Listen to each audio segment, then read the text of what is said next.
Hello friends, welcome back to my channel one day exam guru. Friends, मैं Sonu sir one day exam guru channel पर आप सभी का एक बार पुनः स्वागत करता हूं। तो फ्रेंड्स, आज के इस वीडियो में हम आपके लिए बीपीएससी टीआरई पैटर्न पर आधारित कुछ महत्वपूर्ण प्रश्नों को लेकर आपके समक्ष प्रस्तुत हुए हैं।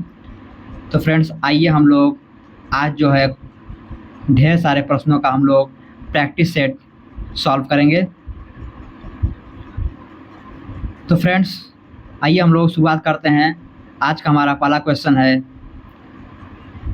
क्वेश्चन क्या बोलता है, यदि किसी परीक्षा के लिए चुने गए 10 छात्रों में से 3 छात्र 20 वर्ष की आयु के थे, 4 छात्र 21 वर्ष और 3 छात्र 22 वर्ष की आयु के थे, तो पूरे समूह की औसत आयु क्या होगी। तो फ्रेंड्स, ऐसे प्रश्नों को हम लोग कैसे सॉल्व करेंगे। ये देखिए, इसमें सबसे पहले दिया है 3 छात्र की 20 वर्ष आयु के थे, तो 3 छात्र, कितने छात्र, 3 छात्र जो है आपके 20 वर्ष की आयु के थे, ठीक, प्लस 4 छात्र 21 वर्ष की आयु के थे, 4 छात्र 21 वर्ष की आयु के थे, प्लस 3 छात्र 22 वर्ष की आयु के थे, 3 छात्र 22 वर्ष की आयु के थे, ठीक। और कुल कितने छात्र थे, तो कुल 10 छात्र थे, ठीक है। अब क्या करेंगे हम लोग, 20 तिहाई 60 बदमाश रूल का फॉलो करते हैं, ठीक है। तो पहले क्या आता है, मल्टीप्लाई आएगा, तो 20 तिहाई 60 प्लस 21 होगा, कितना हो जाएगा, 4 एकम 4, 4 दूना के 8, 84 प्लस 22 तिहाई कितना हो जाएगा, 66 बटा के 10, ठीक है। अब इन सभी को हम लोग क्या करेंगे, ऐड कर देंगे, जोड़ देंगे, तो कितना आ जाएगा, 4 6 10 के 0 हाथ लगा 1, 6 8 14 6 20 1 21 बटा के 10। अब देखिए नीचे क्या है, 10 है, इसमें 1 0 से 1 0 कैंसिल हो जाएगा, तो कितना बचेगा, 21। यानी जो है पूरे समूह की औसत आयु क्या हो जाएगी, 21 वर्ष। पूरे समूह की औसत आयु क्या हो जाएगी फ्रेंड्स, 21 वर्ष। तो कौन सा विकल्प सही होगा, विकल्प number C, option number C will be the right answer. तो फ्रेंड्स, उम्मीद करते हैं कि आप लोग को यह जो है तरीका जो है समझ में आ गया होगा। अब हम लोग आगे देखते हैं, अगला प्रश्न क्या है। तो फ्रेंड्स, क्वेश्चन क्या बोल रहा है कि 4 वर्ष पूर्व ए और बी की आयु का अनुपात जो है 8:9 था। आज से 8 वर्ष बाद उनकी आयु का अनुपात 11:12 होगा। उनकी वर्तमान आयु का योग कितना है, ठीक है। तो इस प्रश्न को हम लोग कैसे सॉल्व करेंगे, दिया है कि 4 वर्ष पूर्व अनुपात कितना है, 8:9, यानी ये हो गया ए और ये हो गया बी, और ये 4 वर्ष पूर्व कितना, 4 वर्ष पूर्व कितना अनुपात है, तो 8:9, 8:9, और 8 वर्ष बाद, 8 वर्ष बाद अनुपात कितना होता है, 11:12। अब देखिए इन दोनों रेशियो का अंतर क्या बराबर है, 8 1 9, यानी इसके बीच का अंतर भी 1 है, इसके बीच का भी अंतर 1 है, ठीक है। तो अब हम लोग क्या करेंगे कि ये क्या है, 9 से 12 हुआ, यानी कितना हुआ, 3 हुआ। तो जब 3 का मान जो है, 3 अनुपात, ये जो 3 है, तो 3 का मान जो है कितना दिया है, 4 पहले का और प्लस 8 बाद का, यानी 12 यूनिट। 3 यूनिट का मान दिया है, कितना हो गया, 12 वर्ष। 3 यूनिट का मान हो गया आपका 12 वर्ष, तो 1 यूनिट का मान कितना हो जाएगा, 4 वर्ष, ठीक है। 1 का मान कितना हो गया, 4 वर्ष। अब हम लोग क्या करेंगे, ये जो है 4 वर्ष पूर्व ए का अनुपात कितना था, 8, तो 4 वर्ष पूर्व 8 अनुपात था, तो 4 8 32, कितना, 32, 4 8 32 और 4 9 36, कितना आ गया, 36, ठीक है। अब ये क्या है, ये जो 32 और 36 आया है, ए और बी की 4 वर्ष की पहले की आयु आ गई, ठीक है। ए और बी की 4 वर्ष के पहले की आयु आ गई।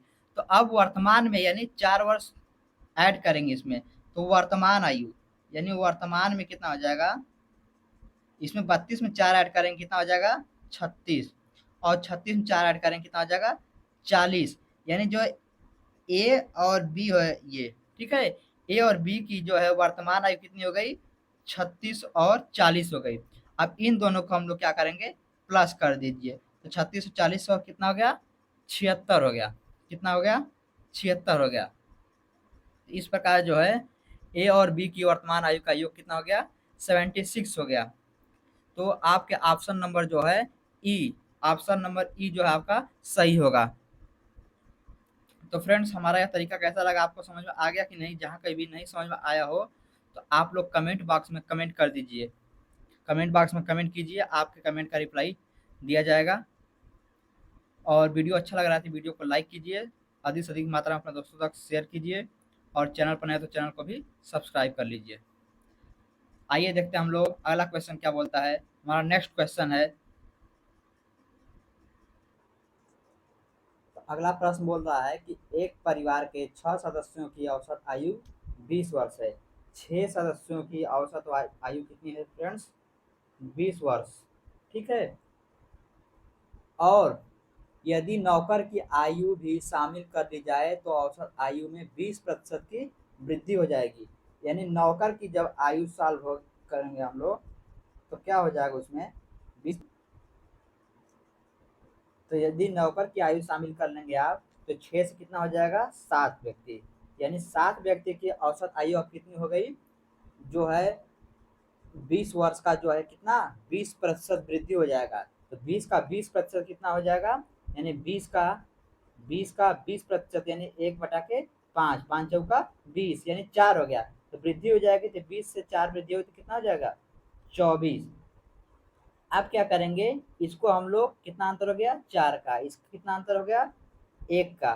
तो 4 का गुणा 6 से, 24 गुणा 1 से, 4 छक्का 24, 24 प्लस 24 से कम 24, ठीक है। तो कितना हो जाएगा फ्रेंड्स 48 वर्ष। यानी नौकर की आयु जो है 48 वर्ष आपको मिल गया। नौकर की आयु कितनी मिल गई 48 वर्ष। नौकर की आयु आपको जो है 48 वर्ष प्राप्त हो गई, ठीक है। और इसका जो है एक और तरीका है, इसे सॉल्व करने का एक और तरीका है, वो क्या है वो भी देख लीजिए। सेकेंड मेथड भी देख लीजिए इसका। डायरेक्ट 6 सदस्यों की औसत आयु कितनी है 20 वर्ष, तो 6 गुना 20, ठीक, कितना हो जाएगा 20 छक्का 120, ठीक। अब क्या दिया है एक और व्यक्ति उसमें शामिल हो जाता है तो औसत आयु 20% बढ़ जाती है। यानी 7 गुना 20 का 20% बढ़ा कर लिखेंगे, ठीक है। तो कितना हो जाएगा 24 हो जाएगा। अभी बताया था मैंने कि 20 का 20% कैसे निकालेंगे। तो 24 हो गया, तो 24 साथ कितना हो जाएगा 7 चौका 28, 8 2, 7 14 2 16। अब बताइए कि इसके और इसके बीच का अंतर कितना हो गया 48 वर्ष। तो यही जो है 48 वर्ष आपके नौकर की आयु हो जाएगी। यही 48 ईयर्स जो है आपके नौकर की आयु हो जाएगी, ठीक है। 48 ईयर्स आपके नौकर की आयु हो जाएगी। इस प्रकार आपका जो है option number 48, option number D 48 right answer.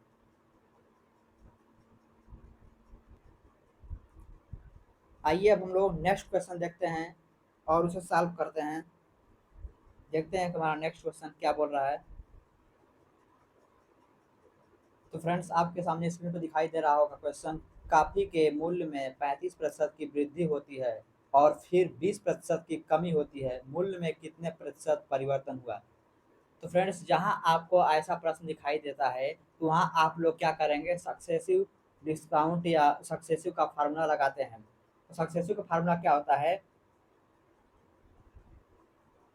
Plus minus x plus minus y plus minus x y अपन 100, ठीक है। ये आपका सक्सेसिव का फार्मूला होता है।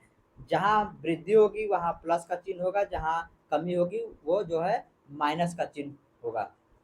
तो आपको जो है इस सवाल को हम दो तरीके से सॉल्व करना बताएंगे। ये फर्स्ट मेथड क्या बोलता है, फर्स्ट तरीका देख लीजिए आप लोग क्या है।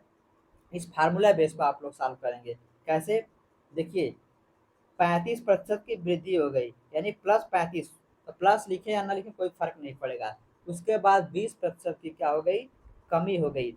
उसके बाद जो है क्या हो गया, 20% का कमी हो गया, तो -20 लिख देंगे।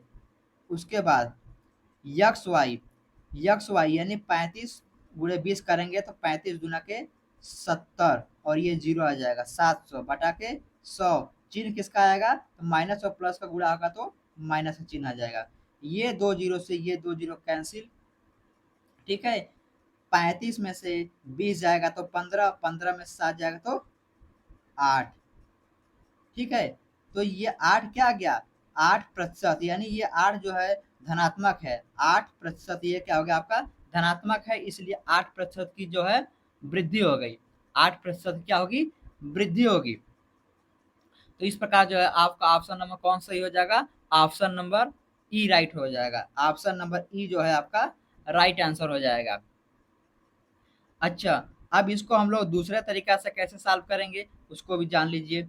देखिए दिया है 35% की वृद्धि होती है, तो कोई चीज जब पहले 100 थी, कोई चीज पहले क्या थी, 100 थी, अपने आप में कोई चीज पहले 100 थी। अब जब इसमें 35% की वृद्धि हो जाएगा, 1 मिनट, कोई चीज पहले 100 रुपया थी, अब इसमें जब 35% का वृद्धि होगा तो वो कितने का हो जाएगा, 135 का हो जाएगा, 135 का हो जाएगा।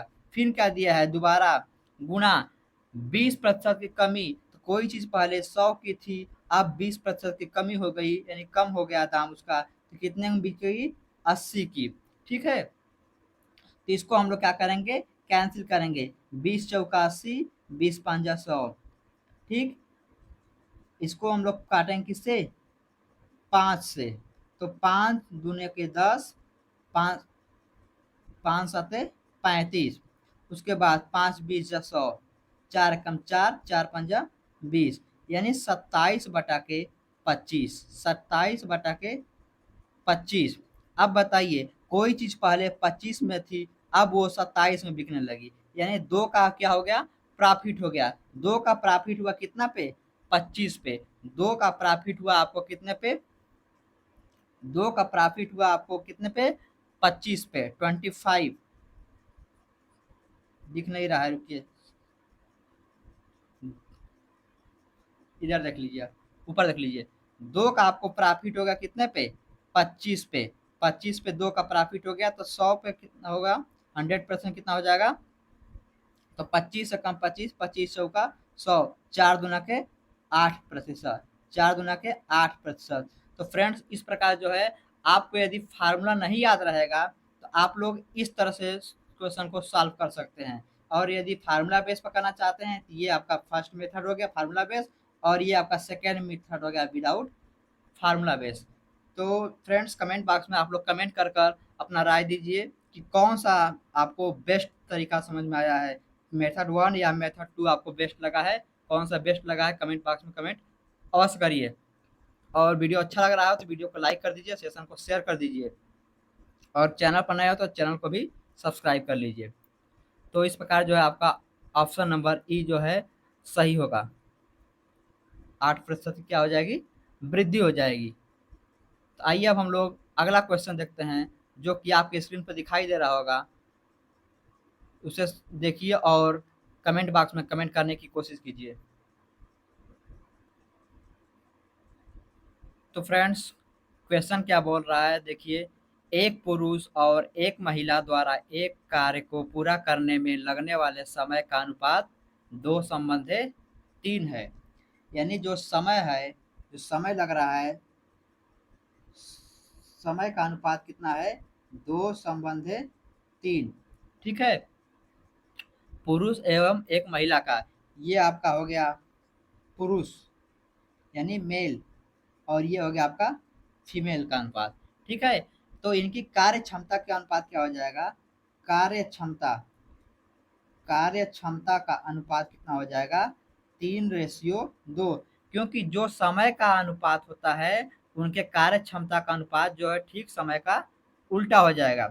कैसे, क्योंकि कोई व्यक्ति जो है, आप लोग ऐसे समझ लीजिए कि एक व्यक्ति जो है यदि समय कम लेगा तो कार्य क्या अधिक करेगा, समय कम लेता है तो कार्य अधिक करता है, और जब कार्य अधिक करेगा तो समय कम लगेगा ही। ठीक। और और जो व्यक्ति कार्य कम करता है तो वो समय क्या अधिक लेता है, यानी जिस व्यक्ति की कार्य क्षमता अधिक होगी उसका समय कम होगा, और जिस व्यक्ति की कार्य क्षमता कम होगी उसका समय क्या ज्यादा लगेगा। ठीक है, इसीलिए समय और कार्य क्षमता एक दूसरे के विपरीत होते हैं। तो जहाँ समय का अनुपात दिया है 2:3, वही कार्य क्षमता का अनुपात 3:2 हो जाएगा। ठीक है। अब बोलते हैं कि पुरुष और महिला दोनों मिलकर कार्य को 24 दिन में पूरा करते हैं। तो जो है कुल कार्य कितना दिन हो जाएगा, टोटल वर्क हमें प्राप्त करना होगा, कितना हो जाएगा, तो 24 दिन कुल कार्य करते हैं दोनों मिलकर, यानी कि दोनों मिलेंगे कितना हो जाएगा, 3 और 2 5, 3 और 2 5, दोनों को मिलाएंगे हम लोग तो 5 हो गया। एक दिन में कितना कार्य करते हैं महिला पुरुष मिलकर, 5 कार्य पूरा करते हैं। तो टोटल वर्क हो जाएगा आपका 24×5 = 120, 24×5 = 120। अब जो है आपका ये क्या हो गया, कुल कार्य हो गया, क्या हो गया फ्रेंड्स, कुल कार्य हो गया, महिला और पुरुष द्वारा मिलकर किया गया कुल कार्य हो गया 120 हो गया। अब पूछ रहा है क्वेश्चन में कि महिला जो है अकेले उस कार्य को करेगी तो कितना दिन समय लगेगा। कुल कार्य है फ्रेंड्स 120 दिन, सॉरी कुल कार्य है आपका 120, और महिला की कार्य क्षमता कितनी है फ्रेंड्स, 2। कुल कार्य 120, महिला की कार्य क्षमता 2 है। तो महिला द्वारा अकेले उस कार्य को करने में कुल समय कितना लगेगा, 60 दिन। कितने दिन लगेगा फ्रेंड्स, 60 दिन। महिला द्वारा उस कार्य को पूरा करने में कुल कितना समय लगेगा, 60 दिन। तो कौन सा विकल्प आपका सही हो जाएगा, विकल्प number C, option number C, 60 दिन आपका सही होगा। तो फ्रेंड्स उम्मीद करते हैं कि आप लोग को यह जो रेशियो का सवाल भी आप लोग को समझ में आ गया होगा। बीपीएससी में रेशियो पर बहुत सारे प्रश्न पूछे गए हैं। टीआरई 1 में भी पूछा गया है, टीआरई 2 एवं टीआरई 3 में भी पूछा गया है, और आगे भी जो री एग्जाम होने वाला है तथा टीआरई 4 होने वाला है उसमें भी रेशियो से प्रश्न बनेगा ही बनेगा। तो आप लोग इस रेशियो का प्रैक्टिस अवश्य कर लीजिएगा। आइए अब हम लोग नेक्स्ट क्वेश्चन की तरफ चलते हैं और देखते हैं कि अगला क्वेश्चन क्या बोलता है। तो फ्रेंड्स अगला क्वेश्चन बोल रहा है, मोहित और रोहित प्रत्येक एक बार एक पासा फेंकते हैं, इसकी प्रायिकता क्या है कि उन पासों के ऊपर आई संख्याओं का योग 3 या 5 हो। तो दोस्तों इस प्रश्नों को सॉल्व करने के लिए हमें एक बात ध्यान रखना होगा, क्या है कि जब कोई डाइस जो है एक बार फेंका जाता है, कितने बार, एक बार, जब कोई पासा एक बार फेंका जाएगा तो कुल संभव स्थितियां कितनी हो जाएंगी, 6 बार।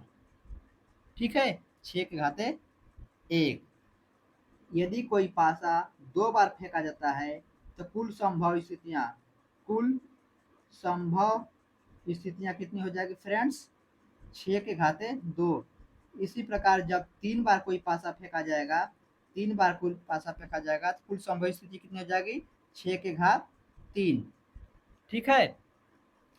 तो यहाँ पर क्या दिया हुआ है कि मोहित और रोहित एक बार एक पासा फेंकते हैं, यानी कि मोहित और रोहित कितने व्यक्ति हो गए, 2 व्यक्ति, और दोनों एक एक बार फेंकते हैं। तो कुल संभव स्थितियां कितनी हो जाएंगी, कितनी हो जाएंगी फ्रेंड्स, 36। कितनी हो जाएंगी, 36। अब देखिए अब क्या बोला है कि उन पासों के ऊपर आई संख्याओं का योग 3 या 5 होगा। तो आप लोग बताइए कि 3 या 5 कैसे आएगा। तो या तो पासा पर 3 या 5 लाना है तो पहले पासे पर या तो 1 आएगा या फिर 3 आएगा, उसके बाद या तो फिर 3 या 1 आएगा। ठीक है, 3 या 1 आएगा। उसके बाद जो है आपका 5 लाना होगा यदि, तो क्या आएगा, 2 या 3 आएगा, 3 या 2 आएगा, उसके बाद 1 या 4 आएगा। ठीक है, 4 या फिर 1 आएगा, यानी पहले पासे पर या तो 1 आएगा या 3 आएगा, या फिर पहले पासे पर 3 आएगा तो दूसरे पर 1 आएगा। तो इस प्रकार जो है आपकी कुल कितनी स्थितियां हो गई? 6 स्थितियां। कितनी हो गई? 6 स्थितियां। आपके 3 या 5 आने की कुल 6 स्थितियां हो गई। ठीक है, तो 6 बटा को 36, यानी 6 बटा के 36 को हम लोग क्या करेंगे? काटेंगे तो 6 कम 6, 6 छाके 36, यानी कि कुल जो है 1/6 इसकी प्रायिकता हो जाएगी। इसकी प्रायिकता कितनी हो जाएगी? 1/6। 3 या 5 होने की प्रायिकता कितनी हो जाएगी फ्रेंड्स? 1/6। तो देखिए आपका कौन सा विकल्प राइट आंसर होगा? तो option number B will be the right answer. Option number B will be the right answer. Okay, तो आइए अब हम लोग नेक्स्ट क्वेश्चन देखते हैं, और नेक्स्ट क्वेश्चन में क्या कहा गया है आप लोग कमेंट बॉक्स में कमेंट कीजिए, आंसर कमेंट करते रहिए, और जहां नहीं समझ में आ रहा है जिनको, वे भी कमेंट करते रहिए, उनका रिप्लाई आपको कमेंट बॉक्स में अवश्य दिया जाएगा।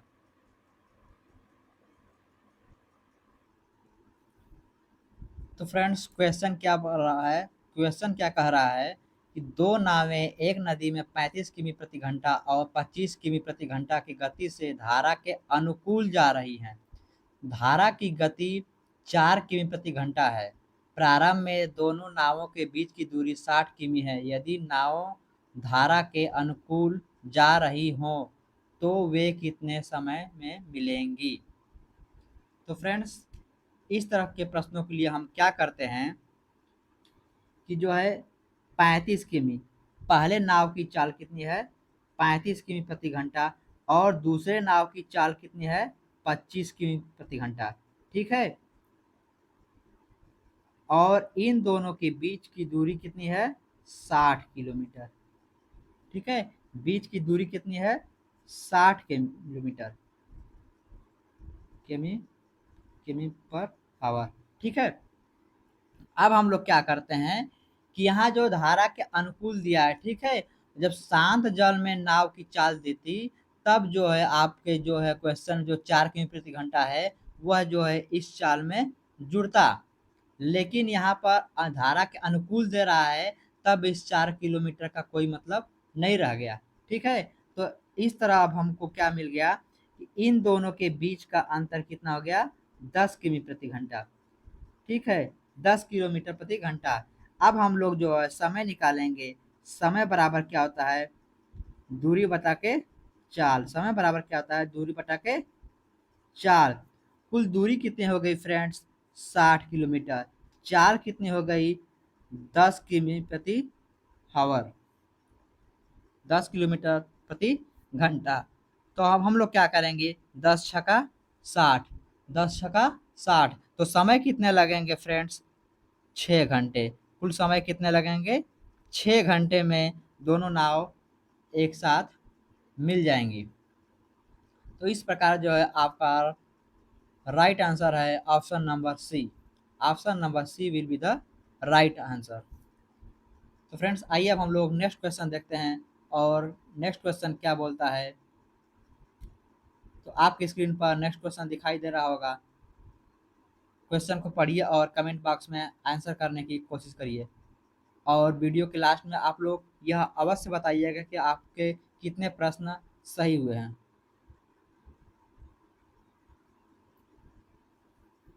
तो फ्रेंड्स आपके सामने प्रश्न दिखाई दे रहा होगा, 11 अंकों की संख्या में यक्स के स्थान पर 18 से विभाज्य है, यक्स का मान कितना है? ठीक है, आपको यक्स का मान बताना है। तो फ्रेंड्स आपको पता होना चाहिए कि 18 से विभाज्य संख्या कैसे होगी। तो हम लोग को पता होना चाहिए कि जो ये 18 है, 18 का जो हम लोग फैक्टर करेंगे क्या हो जाएगा? 2 × 9, यानी जो संख्या 2 से और 9 से विभाज्य होगी वह 18 से भी विभाज्य होगी। तो 2 से विभाज्यता का नियम क्या होता है कि इकाई अंक पर सम संख्या होनी चाहिए। तो विकल्प के अनुसार 2, 4, 8 भी हो सकता है, यानी 2 से तो छोड़ दीजिए, सभी संख्याएं हो जाएंगी।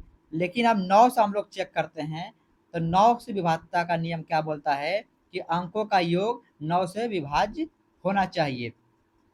तो जब आप लोग 7 8 कितना है 7 plus 8 plus 2 plus 3 plus 3 plus 2 plus 6 plus 8 plus 6 plus 7 और प्लस यक्स के स्थान पर पूछा गया है। ठीक है, तो इनको जब आप लोग जोड़ेंगे तो कुल कितना आ जाएगा 52। कितना आ जाएगा 52। अब बताइए कि अब हम लोग 52 में क्या जोड़ें कि वह संख्या प्राप्त होके जो 9 से विभाज्य हो जाए। तो यदि हम 52 में 2 जोड़ते हैं तो कितना आता है 54, जो कि 9 से पूरी पूरी विभाज्य है। तो इस प्रकार जो है हम क्या जोड़ेंगे, यक्स का मान क्या निकल कर आया आपका, यक्स बराबर क्या निकल कर आया 2। यानी 2 जोड़ने पर जो है दी गई संख्या पूरी पूरी 18 से विभाज्य हो जाएगी। तो आपका ऑप्शन नंबर ए जो है राइट आंसर होगा। Option number A will be the right answer. तो फ्रेंड्स नेक्स्ट क्वेश्चन देखिए। नेक्स्ट क्वेश्चन आप लोग स्क्रीन पे देखिए और आंसर देने की कोशिश करिए। आइए हम लोग नेक्स्ट क्वेश्चन देखते हैं। तो फ्रेंड्स अगला क्वेश्चन बोल रहा है कि एक डीलर 9,000 रुपये में एक वॉशिंग मशीन खरीदता है। वह इसके अंकित मूल्य पर 10% की छूट देता है और फिर भी 10% का लाभ प्राप्त करता है। मशीन का अंकित मूल्य ज्ञात कीजिए। तो फ्रेंड्स आपके क्वेश्चन में दिया हुआ है क्या सीपी। आपके क्वेश्चन में दिया है सीपी यानी क्रय मूल्य, कास्ट प्राइस कितना दिया हुआ फ्रेंड्स 9,000 रुपये। कितना दिया है 9,000 रुपये। और जो है मशीन खरीदता है वह इसके अंकित मूल्य पर 10% की छूट देता है। अब आप बताइए कि यदि कोई चीज जो है 100 रुपये में है और उस पर 10% की छूट मिल जाएगी तो वह वस्तु कितने में हो जाएगी 90 में। वह वस्तु कितने में हो जाएगी 90 में, यानी 90%। 100 में से 10% छूट निकाल देंगे तो कितने बचे आपके 90%। और यही 90% जो है आपका क्या है सीपी है। यही 90% क्या है आपका सीपी हो गया। तो अब बताइए कि कोई चीज जो है 100 रुपए की है और उस पर यदि 10% लाभ प्राप्त करना है तो वह क्या हो जाएगा 110 बन जाएगा। ठीक है, तो आपको जो दिया है 90%, यानी 90% का जो है मान दिया है आपको कितना दिया है 9,000 रुपये। 90% का मान दिया है 9,000 रुपये। तो 110% का मान आपको पूछ रहा है। ठीक है, तो 90 से 90 कट गया, एक फिर डबल जीरो बचा है। ठीक है, अब 110 से 100 में गुणा कर देंगे आप तो क्या प्राप्त हो जाएगा फ्रेंड्स 11,000 रुपये। तो आपका जो है मार्क प्राइस एमपी यानी मार्क प्राइस जिसे आप लोग अंकित मूल्य बोलते हैं तो कितना आ गया फ्रेंड्स 11,000 रुपये। अंकित मूल्य जो है कितना आ गया 11,000 रुपये। तो इस प्रकार जो है आपका राइट आंसर हो जाता है ऑप्शन नंबर ए। तो फ्रेंड्स कमेंट बॉक्स में कमेंट करके बताइए कि किन किन लोग का जो है 11,000 रुपये आंसर आया है। तो आइए अब हम लोग अगला क्वेश्चन देखते हैं और अगला क्वेश्चन क्या कहता है। और इस क्वेश्चन को पढ़िए और उसका कमेंट देने का कमेंट बॉक्स में आंसर कमेंट कीजिए।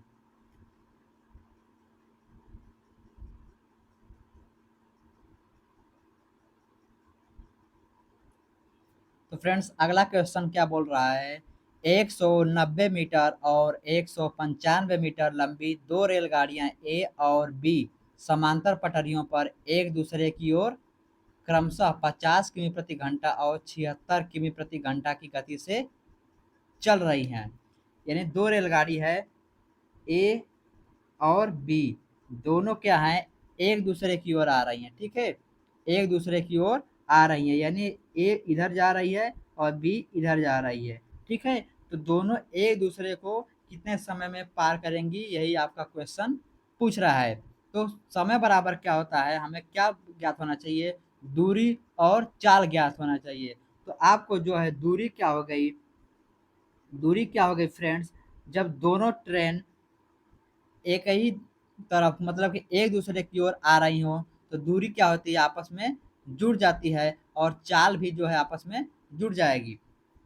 तो दूरी कितना हो गई, 190 प्लस 195, यानी दूरी हो गई आपकी 300, कितना, 385 मीटर। दूरी क्या हुई, 385 मीटर।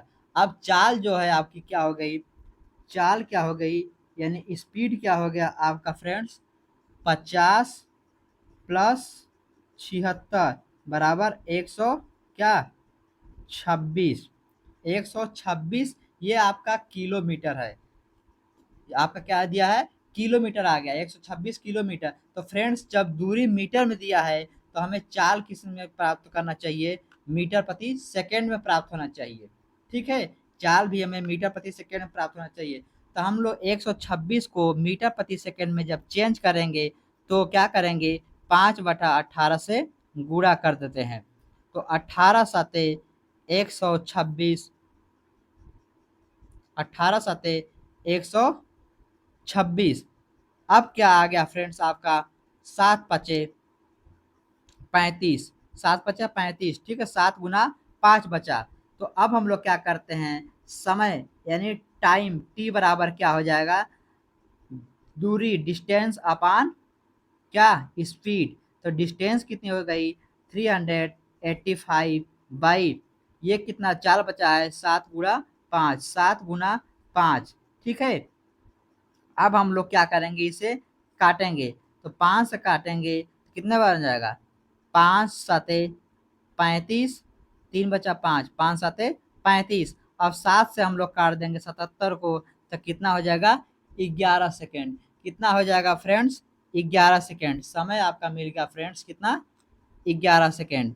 तो इस प्रकार जो है आपका आंसर नंबर कौन सा हो जाएगा, ऑप्शन नंबर कौन सा हो जाएगा फ्रेंड्स, ऑप्शन नंबर ई, ऑप्शन नंबर। तो फ्रेंड्स आपके सामने स्क्रीन पर क्वेश्चन दिखाई दे रहा होगा, यदि एक निश्चित धनराशि पर 2 वर्ष के लिए 10% प्रति वर्ष की दर से वार्षिक चक्रवृद्धि ब्याज और साधारण ब्याज के बीच का अंतर 464 रुपये है, तो निवेश की गई धनराशि ज्ञात कीजिए। यानी कि प्रिंसिपल जो है आपसे पूछ रहा है, मूलधन जो है आपसे पूछ रहा है। तो ऐसे प्रश्नों को सॉल्व करने के लिए आप जो है मात्र एक लाइन में ही प्रश्न सॉल्व कर सकते हैं। देखिए कैसे सॉल्व करेंगे आप। रेट क्या दिया है, 10%। 10% को यदि आप फ्रैक्शन वैल्यू में लिखेंगे तो क्या लिखेंगे, 1/10। 10% को यदि आप फ्रैक्शन में लिखेंगे तो क्या हो जाएगा, 1/10। ठीक है। अब देखिए समय क्या दिया है, 2 वर्ष। तो आप क्या कर देंगे, इसको ब्रैकेट में करके होल पावर 2 कर देंगे। यदि समय 3 वर्ष दिया रहेगा तो होल पावर 3, समय 4 वर्ष दिया रहेगा तो होल पावर 4। ठीक है, यानी जय वर्ष समय दिया रहेगा उतना के होल पावर कर देंगे। ठीक है, तो अब हम लोग क्या करेंगे कि जो है ये ऊपर वाला जो होता है, ये जो ऊपर वाला होता है यानी ये जो 1 है, ठीक है, ये 1 जो है क्या होता है, सी आई और एस आई का अंतर होता है। ठीक है, जो ऊपर वाला होता है वह सी आई और एस आई का अंतर होता है, जबकि ये नीचे वाला क्या होता है, मूलधन यानी प्रिंसिपल होता है। नीचे वाला क्या होता है, प्रिंसिपल होता है, और ऊपर वाला क्या होता है, सी आई एस आई का डिफरेंस होता है यानी अंतर होता है। ठीक है, तो अब हम लोग क्या करेंगे, अब इसको जब ब्रैकेट हम लोग तोड़ेंगे तो 1 का स्क्वायर क्या हो जाएगा, 1, 1 का स्क्वायर हो जाएगा 1, और 10 का स्क्वायर हो जाएगा कितना, 100। ठीक है, इतना यहाँ तक आप लोग को समझ में आ गया होगा कि जब ब्रैकेट तोड़ेंगे तो 1 का स्क्वायर 1, 10 का स्क्वायर 100 हो जाएगा। उसके बाद जो है क्वेश्चन में क्या दिया है, ऊपर जो 1 है सी आई और एस आई का अंतर है, तो सी आई एस आई का अंतर कितना दिया है, 464 रुपये। ठीक है, तो जब एक की वैल्यू 464 दिया है तो 100 की वैल्यू क्या हो जाएगी, तो 100 की वैल्यू क्या हो जाएगी, 464 × 100। तो कितना हो जाएगी फ्रेंड्स, 464 64 गुना 100 करेंगे तो कितना हो जाएगी 46,400 रुपये। कितना हो जाएगा फ्रेंड्स 46,400 रुपये जो है आपकी वैल्यू आ जाएगी, यानी प्रिंसिपल जो है आपका कितना 46,400 रुपये हो जाएगी। तो फ्रेंड्स इस प्रकार जो है आपका ऑप्शन नंबर कौन सा राइट होगा, ऑप्शन नंबर कौन सा राइट होगा फ्रेंड्स, तो जो है आपका जो है option number B, option number B will be the right answer. 46,400 will be the right answer. तो फ्रेंड्स हम उम्मीद करते हैं कि इससे आसान, इससे सरल तरीका आपको यूट्यूब पर कहीं भी नहीं मिलेगा। तो फ्रेंड्स चैनल पर नए हो तो चैनल को सब्सक्राइब अवश्य करिए और वीडियो को लाइक कीजिए और अधिक से अधिक मात्रा में अपने दोस्तों तक शेयर कीजिए। तो आइए फ्रेंड्स अब हम लोग नेक्स्ट क्वेश्चन देखते हैं और उस क्वेश्चन का कमेंट में बॉक्स में कमेंट करके आप लोग आंसर दीजिए। तो आपके सामने स्क्रीन पर अगला क्वेश्चन दिखाई दे रहा होगा।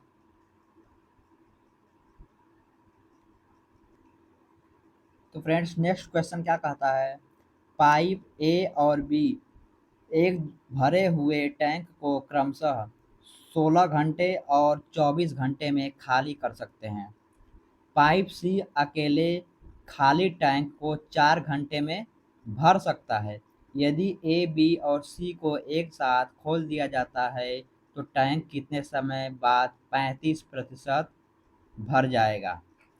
तो फ्रेंड्स इस प्रकार के प्रश्नों को सॉल्व करने के लिए आप क्या करेंगे कि सबसे पहले हम लोग 3 पाइप ए बी सी को लिखते हैं, ए बी और सी, ये आपके पास 3 पाइप हो गए।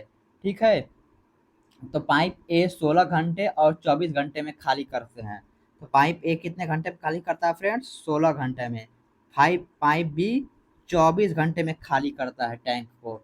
ठीक है, वहीं जो है पाइप सी जो है 4 घंटे में टैंक क्या करता है भरता है। यानी ए जो है खाली करता है इसलिए यह क्या हो जाएगा माइनस का साइन हो जाएगा।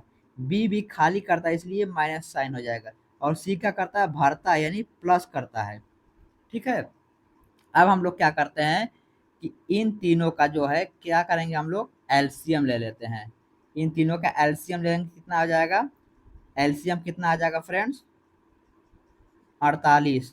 16 24 और 4 का एलसीएम लेंगे तो कितना आ जाएगा 48। इससे क्या पता चलेगा आपको कार्य क्षमता पता चलेगा। ये जो 48 है ये आपका जो क्या आ गया फ्रेंड्स कुल कार्य, क्या आ गया कुल कार्य, कुल कार्य। ठीक है, ये 48 क्या आ गया निकल कर आपका कुल कार्य। तो 16 तिया 48, यानी ए जो है एक दिन में 3 कार्य करता है। ठीक है, बी जो है एक दिन में कितना कार्य करेगा 24 दुना के 48 यानी 2 कार्य करता है। और सी जो है एक दिन में कितने कार्य करेगा तो 12 चौका 48। लेकिन ये क्या है खाली करता है इसलिए माइनस, ये भी माइनस हो गया और ये क्या है प्लस है। ठीक है, तो उम्मीद करते हैं कि इतना स्टेप तक आप लोग को सब कुछ समझ में आ गया होगा। अब हम लोग अगला स्टेप पे चलते हैं। अगला स्टेप क्या बोलता है कि ए बी सी को एक साथ खोल दिया जाता है तो टैंक कितने समय बाद 35% भर जाएगा। अच्छा 35% हम लोग को भरना है ना, ये 100% कितना है 48, यानी 100% कार्य कितना है 48।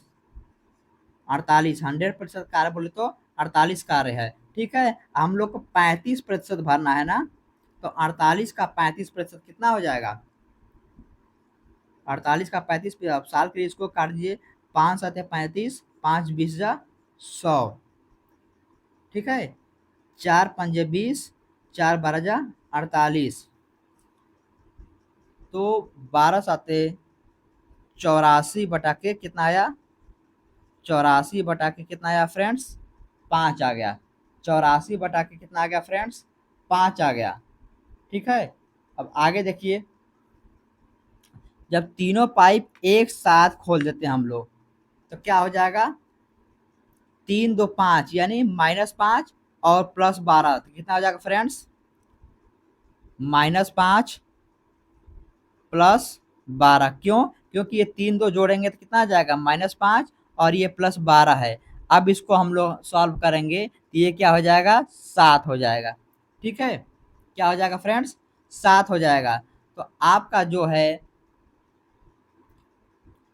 तो फ्रेंड्स आपकी जो है कुल कार्य जो है 35% जो कार्य है कितना है, ये बचा है, ये 35% कार्य है। ठीक है, अब हम लोग क्या करेंगे, इसी 35% कार्य को हम लोग 84/5 भागे क्या कर देंगे, 7।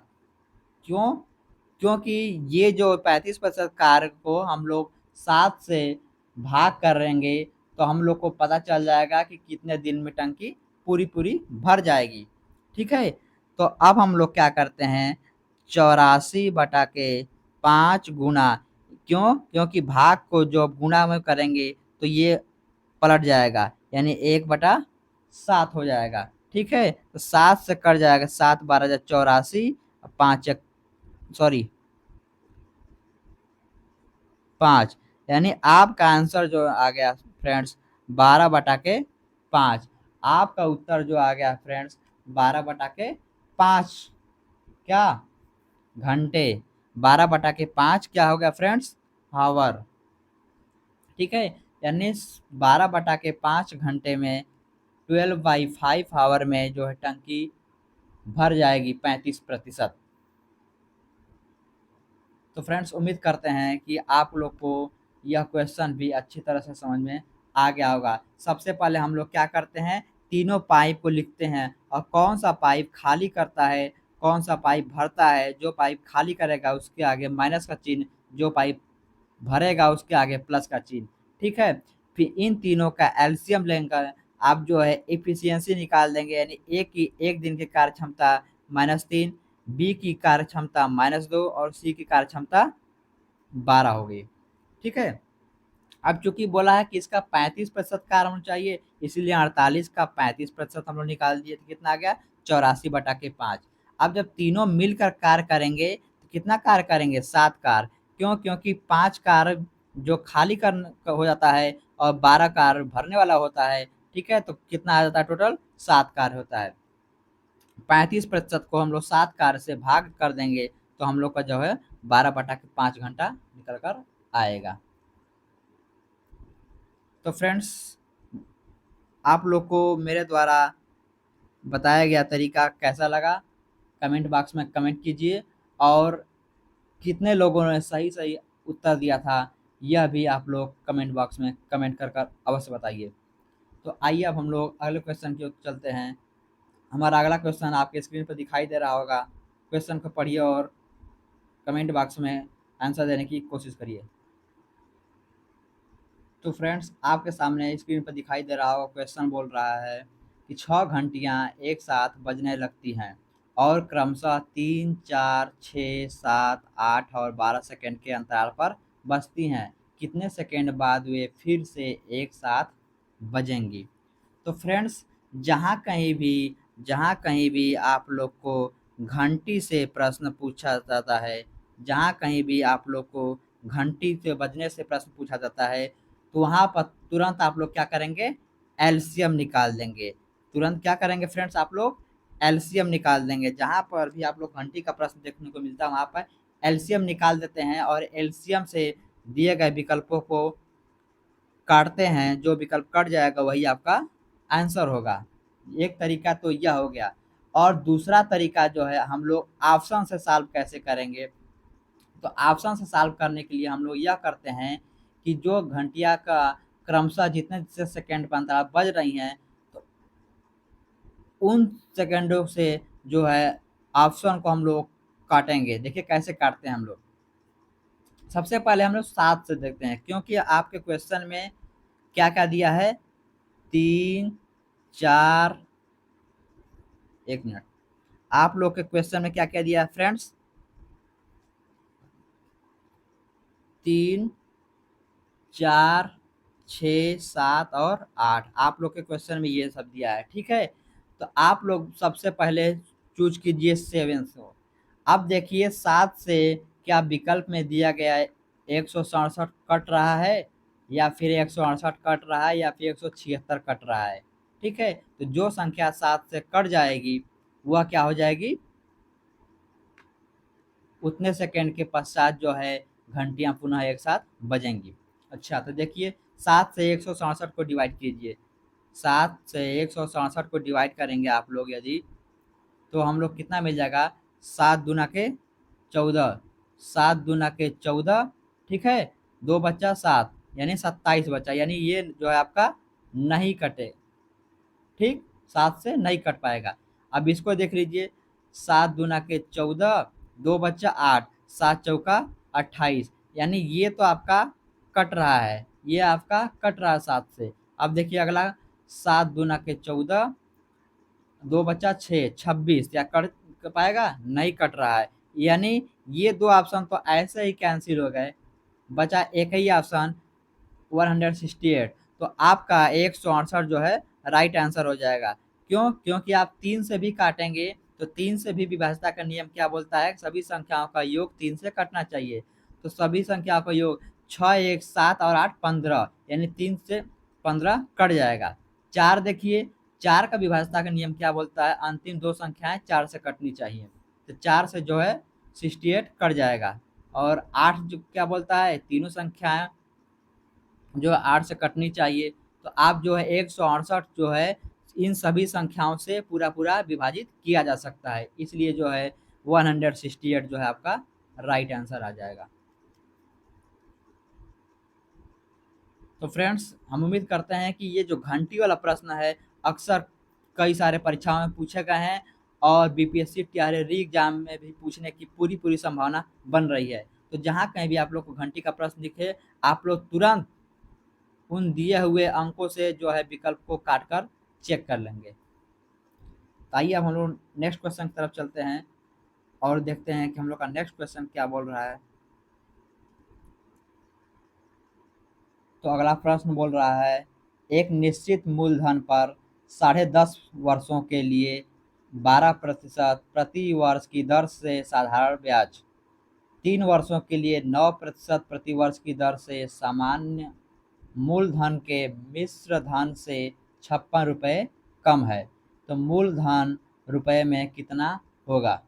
तो फ्रेंड्स, ऐसे प्रश्न को कैसे आप लोग सॉल्व करेंगे, तो आप लोग को पता होना चाहिए कि जो एस आई होता है, यानी सिंपल इंटरेस्ट यानी साधारण ब्याज जो होता है वो आर टी प्रतिशत होता है। क्या, आर टी प्रतिशत होता है, ठीक है, सिंपल इंटरेस्ट जो होता है आपका आर टी प्रतिशत होता है। तो हम लोग क्या कर देते हैं कि जो हम लोग का पहला एस आई आया है, जो हम लोग का पहली बार एस आई आया है क्या है, 10.5 गुणे 12, यानी 10.5 इंटू 12 इज इक्वल टू कितना हो जाएगा फ्रेंड्स, जल्दी से बताइए, 12 दाम 120 और 6 126, कितना आ जाएगा, 126 रुपये एस आई आ गया, कौन, पहला वाला एस आई, ठीक है। और दूसरा एस आई क्या बोला है, सेकेंड वाला एस आई क्या बोला है, कितना आ जाएगा, तो 3 गुना 9, 3 गुना 9 बराबर कितना आ गया, 27। अच्छा, अब सेकेंड वाला एस आई कितना आ गया फ्रेंड्स, 27 आ गया, यानी 27 आ गया। तो आप बताइए कि जो है मूलधन 100 रुपये था, पहले मूलधन कितना था, 100 रुपया, अब जो है उसमें आपको 27 रुपया ब्याज जुड़ेगा, तब क्या प्राप्त होगा, मिश्र धन प्राप्त होगा, कितना, 127 रुपया, ठीक है।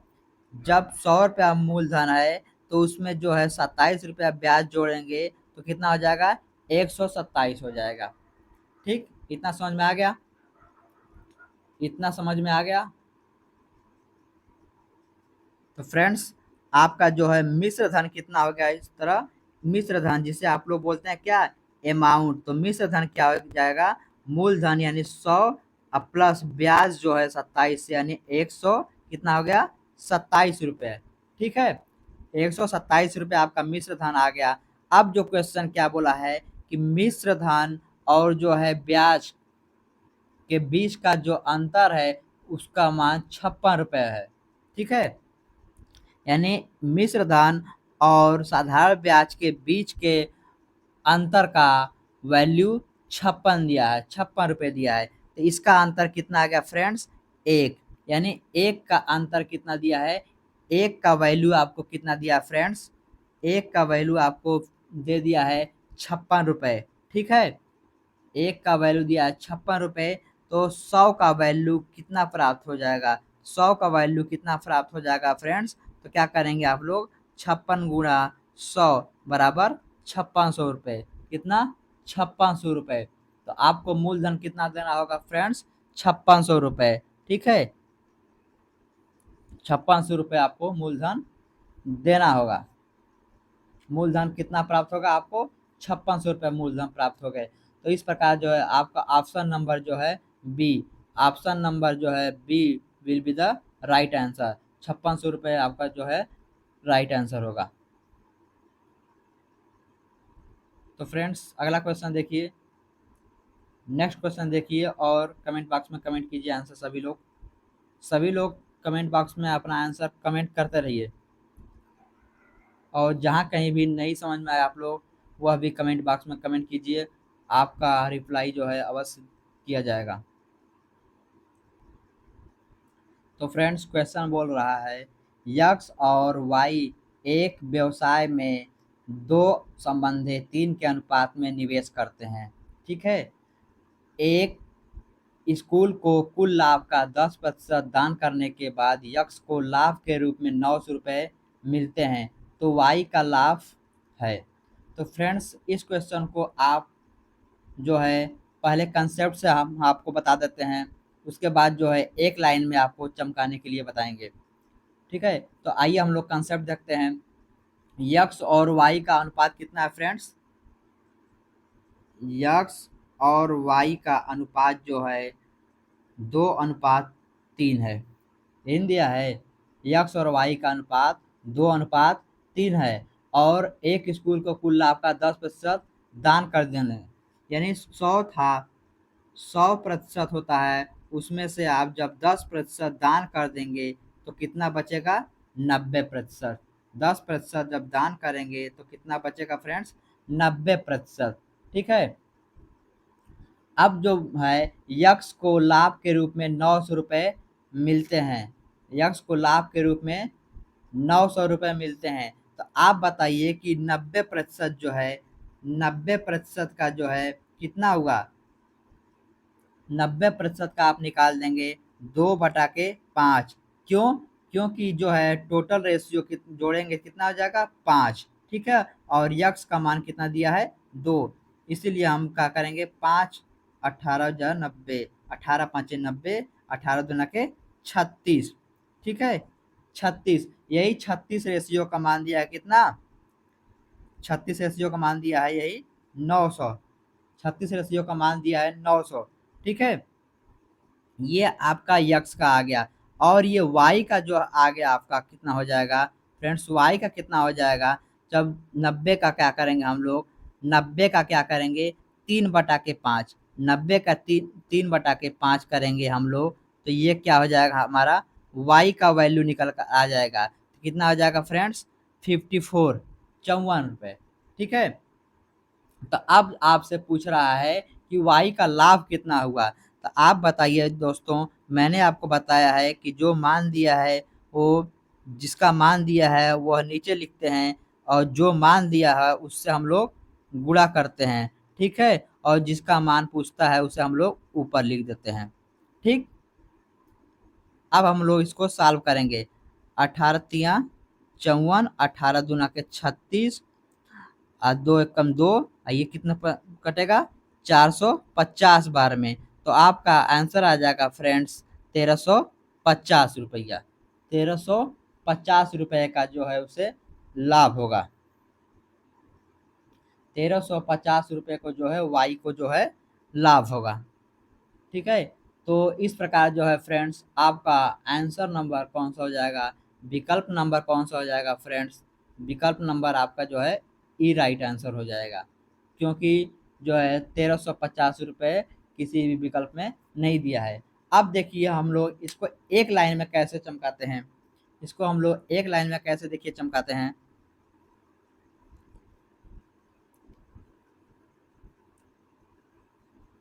एक लाइन में हम लोग इसको कैसे चमकाते हैं, आप लोग देखते रहिए। देखिए 2:3 दिया है, 2:3 दिया है, ठीक है। तो ये जो है 2 का मान ही तो दिया है 900, यानी 2 का मान दे दिया है कितना, 900। 2 का मान दे दिया है 900 और 3 का मान आपसे पूछ रहा है, यही तो दिया है। यक्स का मान दिया है, यक्स यानी यक्स का मान दिया है 900, यानी यक्स का मान कितना है, 2, 2 का मान 900। तो 3 का वैल्यू कितना हो जाएगा, तो 2 से काट देंगे 450, 450 तिहाई 1350 रुपये। तो इस प्रकार आप जो है एक लाइन में भी आंसर को चमका सकते हैं। तो फ्रेंड्स, आप लोग को कौन सा तरीका बेहतर लग रहा है, फर्स्ट मेथड जो कॉन्सेप्ट वाला था वो अच्छा लगा, कि सेकेंड मेथड जो है ये ट्रिक वाला है, शॉर्ट ट्रिक वाला है, कौन ये अच्छा लगा है। तो जो भी अच्छा लगा आप लोग कमेंट बॉक्स में कमेंट अवश्य करिए फ्रेंड्स। आपके कमेंट से मेरा जो है मनोबल और ऊंचा होता है और मनोबल बढ़ता है, जिसके कारण मैं आपके लिए और भी नई नई ट्रिक से क्वेश्चन को सॉल्व कराने का प्रयास करूंगा। तो फ्रेंड्स, आइए अगला क्वेश्चन देखते हैं। अगला क्वेश्चन क्या बोलता है आप लोग देखिए, और कमेंट बॉक्स में आंसर कमेंट करने की कोशिश कीजिए। तो फ्रेंड्स, अगला क्वेश्चन जो है समांतर श्रेणी से लिया गया है, जो कि आप लोग पिछले कक्षाओं में पढ़े होंगे, हाई स्कूल या इंटर में शायद है। एपी और जीपी, समांतर श्रेणी और गुरुत्व श्रेणी, तो उसी से यह प्रश्न लिया गया है, ठीक है। और इस तरह आप लोग बोल देंगे तो नंबर सिस्टम के अंतर्गत ये आता है। तो इसको हम लोग कैसे सॉल्व करेंगे, देखिए इसमें क्या दिया है कि 4, 9, 14, 19 डॉट डॉट डॉट 109 हो जाएगा, ठीक है। का कौन सा पद 109 है। इसके लिए हम लोग क्या करेंगे कि अंतिम पद, क्या दोस्तों, अंतिम पद,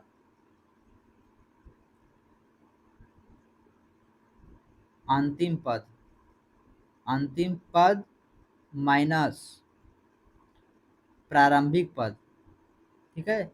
प्रारंभिक पद, अंतिम पद माइनस प्रारंभिक पद बटा के अंतर, क्या, अंतर, अंतिम पद माइनस प्रारंभिक पद बता के पदों के बीच का अंतर प्लस 1, ये आपका जो है फार्मूला होता है। तो आपका अंतिम पद क्या है, 109। अंतिम पद क्या है दोस्तों, 109 है। और प्रारंभिक यानी पहला पद क्या है, 4 है। और पदों के बीच का अंतर कितना है, यानी दो पदों के बीच का जो है ये गैप कितना है, 4 से 9 के बीच का गैप 5, फिर 9 से 14 के बीच का गैप 5, 14 से 19 के बीच का गैप 5। इस तरह यानी आपको जो है अंतर मिल गया, पदों के बीच का अंतर हो जाएगा कितना, 5, ठीक है फ्रेंड्स। अब हम लोग क्या करेंगे, +1। अब देखिए 109 में से 4 जाएगा तो 105 बटा के 5 और +1। अब इसको हम लोग काटेंगे तो क्या हो जाएगा, 21 प्लस 1 बराबर 22। तो फ्रेंड्स, इस प्रकार जो है 109 जो है आपका 22वां पद हो जाएगा। 109 जो है आपका कौन सा पद होगा फ्रेंड्स, 22वां नंबर का पद होगा। तो फ्रेंड्स, उम्मीद करते हैं कि आप लोग को यह एपी श्रेणी भी समझ में आ गया होगा। जहाँ कहीं भी आप लोग को पद निकालना होगा कि कौन सा पद किस नंबर पे है, तो आप लोग क्या करेंगे, अंतिम पद माइनस पहला पद यानी प्रथम पद बता के पदों के बीच का अंतर और +1 कर देते हैं। तो आइए हम लोग नेक्स्ट क्वेश्चन की तरफ चलते हैं और देखते हैं नेक्स्ट क्वेश्चन क्या बोलता है। तो फ्रेंड्स, क्वेश्चन क्या बोल रहा है, किसी वृत्ताकार पार्क के अंदर उसकी परिसीमा के अनुदिश 4 मीटर चौड़ा एक वृत्ताकार पथ है। यदि इस पार्क की त्रिज्या 16 मीटर है तो पथ का क्षेत्रफल कितना है। तो फ्रेंड्स, देखिए पिक्चर के माध्यम से आप लोग समझ लीजिए, ये कोई पार्क है, ठीक है। और इसका जो त्रिज्या है कितना है फ्रेंड्स, 16, कितना है फ्रेंड्स, 16 है। इसकी त्रिज्या कितनी है फ्रेंड्स? 16 मीटर है। और जो है 4 मीटर, क्या पार्क के अंदर ही जो है 4 मीटर 4 मीटर चौड़ा एक वृत्ताकार परिपथ है। 4 मीटर चौड़ा एक वृत्ताकार परिपथ है। ठीक है। तो अब बताइए कि यहाँ से लेकर यहाँ तक का जो है पूरा 16 था, लेकिन यहाँ से यहाँ तक कितना बचेगा फ्रेंड्स? 12, क्योंकि ये 4 मीटर चौड़ा जो है वृत्ताकार परिपथ हो गया। तो ये 16 क्या मिल गया आपको? R1 हो गया। ये हो गया आपका R1, और ये हो गया आपका 12 क्या हो गया आपका? R2। यानी पहली त्रिज्या 16 मीटर और दूसरी त्रिज्या कितनी मिल गई फ्रेंड्स आपको? 12 मीटर। अब आप बताइए कि यदि आप पहली त्रिज्या में से दूसरी त्रिज्या को माइनस करेंगे, यानी पहली त्रिज्या के क्षेत्रफल द्वारा दूसरी त्रिज्या के क्षेत्रफल को आप लोग माइनस करेंगे, तो आपको पथ का क्षेत्रफल प्राप्त हो जाएगा। तो फ्रेंड्स, आप जानते हैं कि वृत्त का क्षेत्रफल क्या होता है? पाई आर स्क्वायर। तो हम लोग क्या करेंगे, क्वेश्चन के अनुसार क्या करेंगे? पाई R1, पाई R1, एक मिनट,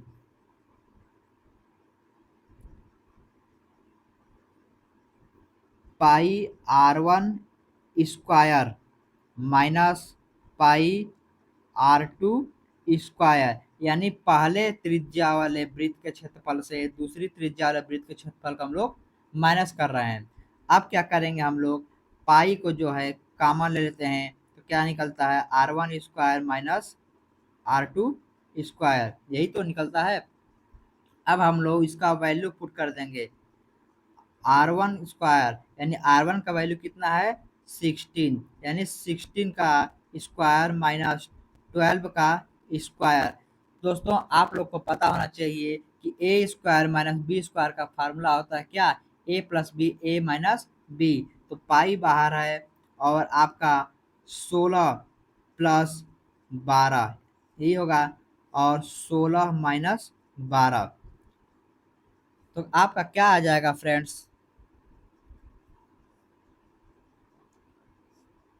पाई का वैल्यू कितना दिया है? 3.14।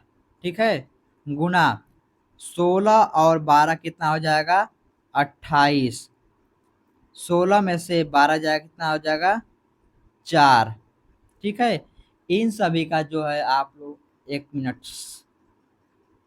3.14 जो है पाई का मान दिया है, गुना 16 12 कितना हो जाएगा? 28, गुना 16 में से 12 जाएगा तो 4। इन सभी का जब आप गुणा करेंगे, तो आप लोग को आंसर प्राप्त हो जाएगा 351.68 मीटर स्क्वायर। यानी जो वृत्त का, जो पथ का क्षेत्रफल है, जो चौड़ा रास्ता है 4 मीटर, उसका क्षेत्रफल जो है आपको कितना प्राप्त हो गया? 351.68 मीटर स्क्वायर। तो इस प्रकार जो है आपका आंसर नंबर जो है डी आपका राइट आंसर हो जाएगा। तो फ्रेंड्स, उम्मीद करते हैं कि आप लोग को जो है यह क्वेश्चन भी आसानी से समझ में आ गया होगा। तो फ्रेंड्स, इस प्रकार के प्रश्न बीपीएससी तैयारी में बनते ही बनते हैं और आगे भी बनेंगे। तो आइए अब हम लोग नेक्स्ट क्वेश्चन देखते हैं। तो फ्रेंड्स, क्वेश्चन बोल रहा है 36 संख्याओं का औसत, 36 संख्याओं का औसत 45 पाया गया था। बाद में यह पता चला कि 84 को गलती से 48 पढ़ लिया गया था। दी गई संख्याओं का सही औसत क्या है? तो फ्रेंड्स, क्वेश्चन में दिया है कि 36 संख्याओं का औसत, 36 संख्याओं का औसत जो है कितना था?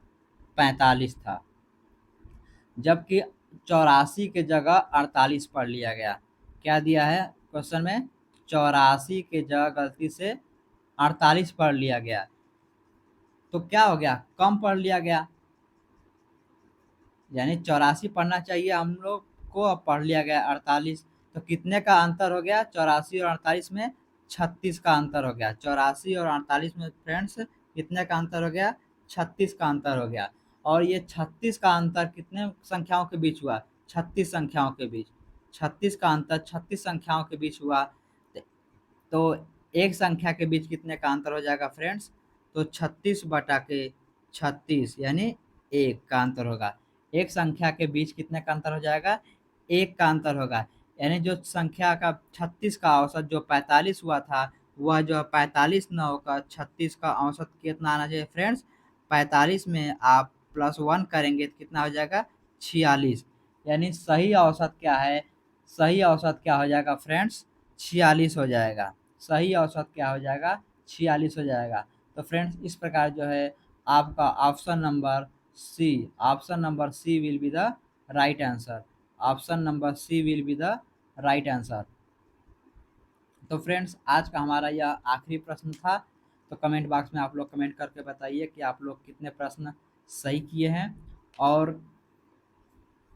कहाँ पर आप लोग को समझने में परेशानी हुई है, वह भी कमेंट बॉक्स में आप लोग कमेंट कर दीजिए आपका रिप्लाई। तो फ्रेंड्स वीडियो अच्छा लगा हो तो वीडियो को लाइक कीजिए और अधिक से अधिक मात्रा में अपने दोस्तों तक शेयर कीजिए और चैनल पर नए तो चैनल को भी सब्सक्राइब कर लीजिए। फिर मिलेंगे नेक्स्ट वीडियो में इसी तरह के नए नए ट्रिक्स लेकर उपस्थित होंगे। तब तक के लिए जय हिंद, जय भारत।